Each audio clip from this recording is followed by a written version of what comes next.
Possible bang makabili ng MSRP na Pokemon card? Babalik ko. Tara, try natin.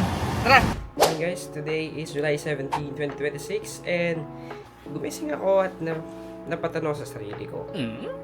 Can we really buy a Pokemon packs or ETB pa rin at this era ng MSRP? So, yan ang dahilan kung bakit aalis tayo ngayon at tayo ang susubok. So, guys, hindi tayo gumising ng sobrang aga, hindi rin tayo gumising ng sobrang late para talaga malaman natin kung talagang pupunta ka ng regular day sa isang mall makakabili ka ba ng product. So, mga ilang minutes at babay na tayo. Guys, magbubukas na yung mall.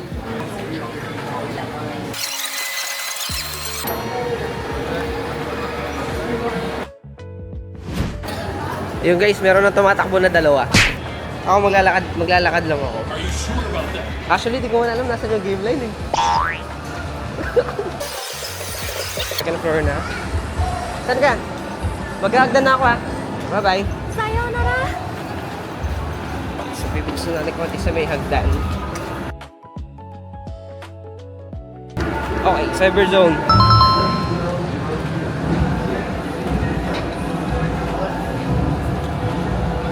Guys, malapit na tayo sa game line at may pila na. Actually, yung madami nga yata pila.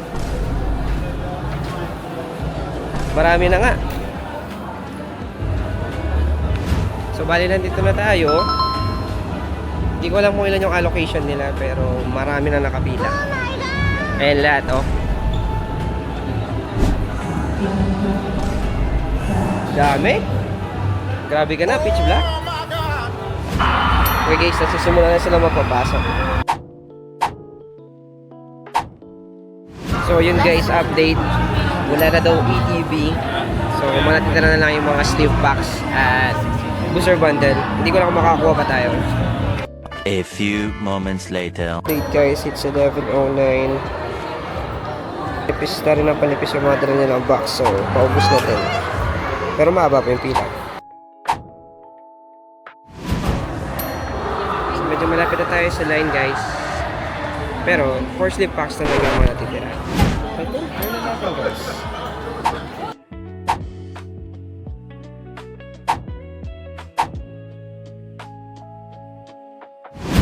Alright, sige masingan. Isa pong 4 piece ano? Ano ba? 4 piece 4 packs. Ay, ganito sir? Ito na po ba choice? Wala na po bang iba? Ito po, tapos ito. Single. 4 piece. Yung pong 3 piece sa blister, wala na? Yung isa, yung kagaya nung sa kabila. Sige lang po. Ay, hindi, tinatanong ka lang kasi nakapila pa yung partner ko sa likod. Ako may stock pa. Ah. Marami yan sir. Okay, so ito na lang muna. 1 per person lang ba? Yes po. Per product or... So, pwede po itong dalawang to? Hindi po, isa lang po dyan. Okay, so ito na lang. Sila yung misis mo sir? Yep, sa likod. Kanina pa. Tayo pa? Kasi hanggang alas 12 lang sir. Kasama na bilang ni ate. Doon sa binilang niya kanina. So, nagbilang siya. Ay, nalo ko na eh. Sino ba pa dami mga nakapila na bumili yung policy mo? Sir, thank you. Thank you. Okay, nakapili na rin. So, kaya bang bumili ng hindi nagmamadali? Yes. Pero, basta nandun ka sa opening ng mall, hindi mo na kailangan mag-camping, pero kailangan mong tumakbo. Makukuha mo ba yung gusto mong product? Hindi. Kailangan mo tanggapin kung ano yung matitira. Kasi, alam nyo ba guys, merong mga ibang advantage yung ibang tao, kaya ng mga crew sa mall. So, wala pang opening ng game line, nandyan na sila. Hindi mga isang grupo kung pumila, mga family, ganun. Speaking of, teka, pakat muna ng music. Speaking of groups, marami kasing mga youngsta na doon. Like, as in, ito yung part na ng culture shock ako. So, hindi lang sila iisang youngsta na, dalawang youngsta na. Parang mga youngsta na nagkagibushin no jutsu. Nakakatuwa at nakaka-culture shock at the same time kasi, grabe, isang pila sa kanila yon. Pero syempre, di ko pinansin kasi mabait tayo. Bad yun. So, i-judge na lang natin sila dito. Nang mataim them. So kung tanong kung worth it ba, depende. Meron ka bang 2 oras ng buhay mo para magantay para sa product na hindi mo gusto? So kung meron, I think it's worth it. But if you will ask me, I think it's really worth it. Kasi makakabili ka ng MSRP at hindi mo kailangan umasa sa mga scalpers. At saka isa pa, ito yung matitipid nyo kapag pumila kayo. Ito yung product na nakuha ko. Although di marami, mas sulit kung ikukumpara mo sa iba. Alam nyo, ipakita ko na lang sa inyo guys.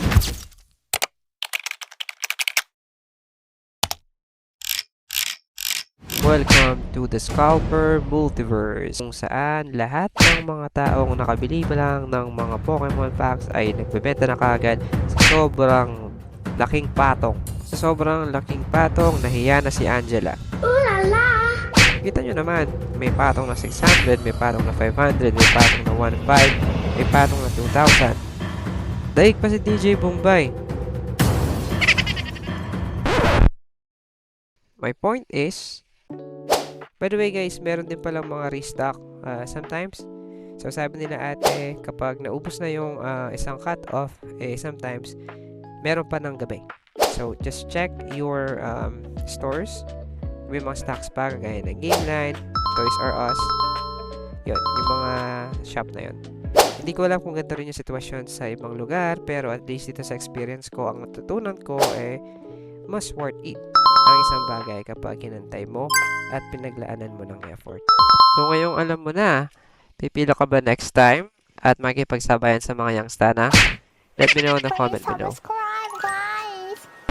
Here's a little pack opening ala MCU na post credits. Enjoy the opening guys. Wala masyadong komentaryo dyan. Okay, fire.